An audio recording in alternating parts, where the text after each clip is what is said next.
Objet nombre SCP-150. Navire de Thésée. Classe d'objet, Cter. Procédure de confinement spéciale, les patients de SCP-150 conservés pour l'étude doivent être contenus dans des cellules de confinement de risque biologique de niveau 3 avec au maximum un instance par cellule. Les cultures de SCP-150 sont contenues dans des flacons en verre scellés sous vide dans le laboratoire de matières infectieuses site 42. Les procédures standards de manipulation des agents pathogènes doivent être suivies à tout moment. Tous les cas de SCP-150 trouvés en dehors de l'enceinte doivent être incinérés. Description: SCP-150 est un parasite obligatoire qui ressemble au pouls de la langue Simoto à Exiga mais est adapté pour former des relations symbiotiques conjonctives avec les humains pendant une période de sa vie. Au contact d'un sujet humain, SCP-150 s'enracine profondément dans la chair de son hôte. Pendant environ 7 jours, le parasite creuse l'hôte et provoque de nombreuses altérations physiologiques. L'altération la plus flagrante est la conversion progressive du membre le plus proche du site d'infection en un appendice chitineux. Comme SCP-150 consomme la chair de l'hôte, il excrète les tissus qui remplacent et augmente la fonctionnalité du membre hôte sans provoquer de rejet. On soupçonne que SCP-150 est capable de sécréter des substances anesthésiques et immunosuppressives pour empêcher le corps de l'hôte de réagir au changement. De plus, le tissu nerveux excrété par SCP-150 est capable d'interagir avec le système nerveux de l'hôte. Au terme du processus, l'hôte sera en mesure de contrôler le membre affecté sans perte de mobilité et souvent avec une force, des réflexes et une résilience améliorée. Pendant une période d'1 à 2 semaines, SCP-150 se reproduira, se nourrissant d'éléments nutritifs et de dépôts d'œufs dans des vaisseaux sanguins assimilés.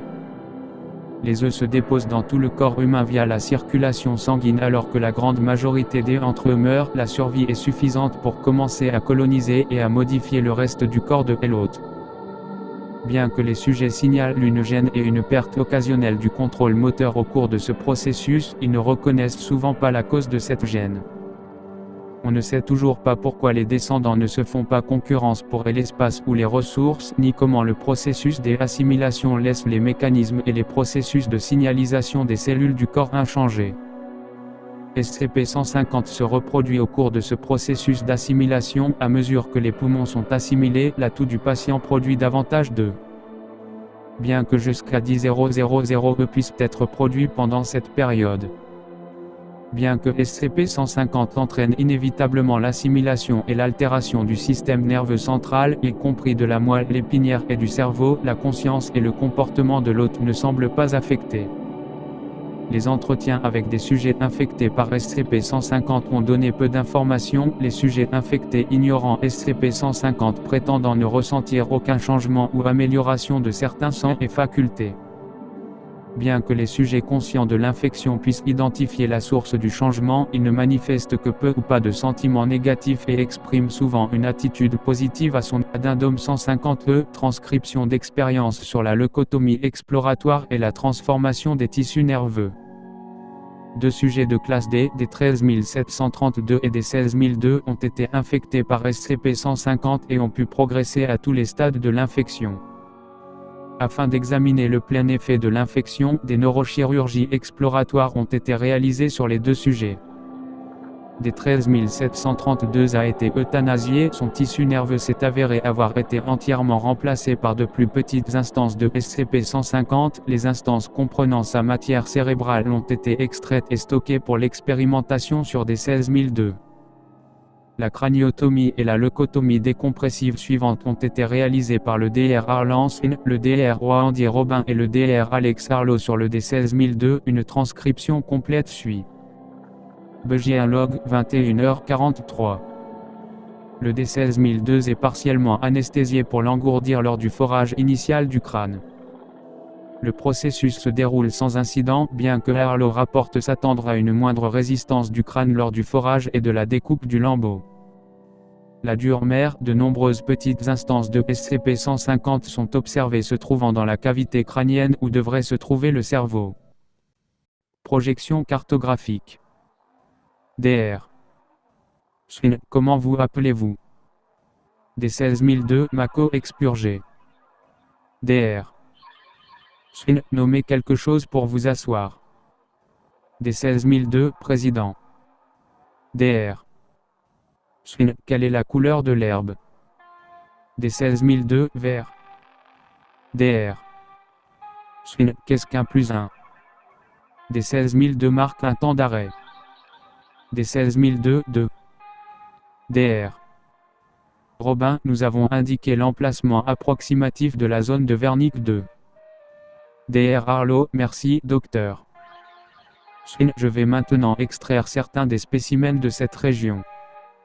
Le DR Arlo fait soigneusement une incision dans la dure mer et extrait certains des endroits de la zone en utilisant une pince.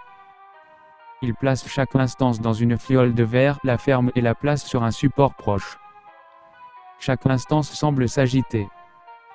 Ce processus prend environ 10 minutes, pendant lesquelles Sun pose à plusieurs reprises les mêmes questions à des 16002. Une fois que Arlo a extrait environ 100 cas, il demande à Sun de continuer. DR. Nommez quelque chose pour vous asseoir. Des 16002, siège. DR. Quelle est la couleur de l'herbe? Des 16002, vert. DR. Qu'est-ce qu'un plus un? Des 16002, 2. DR. A noté que les réponses de des 16002 ont été légèrement ralenties. Cela indique que les instances dans sa cavité crânienne agissent bien comme des analogues de neurones, bien qu'il soit difficile de savoir à combien de neurones chaque instance est équivalente. DR Arlo, je place maintenant un échantillon de tissu neural acquis de D13732 dans D16002. Les instances de D13732 ont été étiquetées avec un colorant luminescent radioactif pour les distinguer en vue de leur extraction ultérieure. DR. Nommez quelque chose pour vous asseoir. Des 16002, canapé. DR. Quelle est la couleur de l'herbe? Des 16002, bleu. DR. Qu'est-ce qu'un plus un? Des 16002, 2. DR. Qu'est-ce que 10 fois 11? Des 16000, DR. Les réponses de des 16002 sont revenues à la vitesse normale. Cela suggère qu'il est possible d'échanger librement 150 tissus nerveux entre individus hôtes sans rejet. Nous allons maintenant commencer la procédure finale. Des 16002, vous recevrez une anesthésie générale complète. Des 16002 est soumis à une anesthésie générale qui prend plusieurs secondes pour commencer. DR. Le patient est maintenant sous anesthésie complète. DR Arlo, vous pouvez commencer le processus d'extraction des tissus.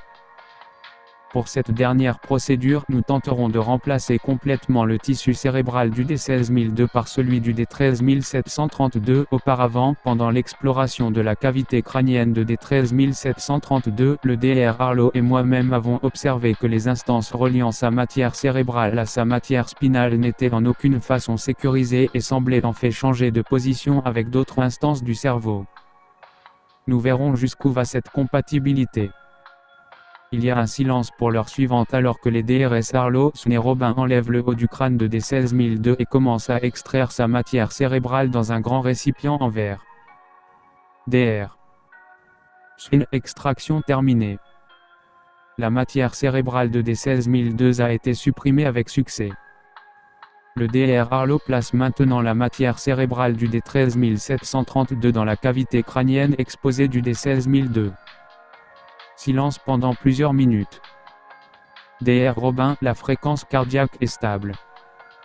Nous avons un pouls et une respiration. Donnez-lui une autre minute, d'accord. Je vais la réveiller. Il y a une pause pendant que le DR Robin réduit l'anesthésie et que le D16002 se réveille. DR. Comment vous appelez-vous? D16002, Michael expurgé 3. DR. Arlo, entendu faiblement en arrière-plan Jésus. DR. Nommez quelque chose pour vous asseoir. Des 16002, sachet de soja. DR. Quelle est la couleur de l'herbe? Des 16002, vert. DR. Qu'est-ce qu'un plus un? Le silence peut être détecté par le microphone. DR. Robin A.E. Sun-. D16002 2. DR.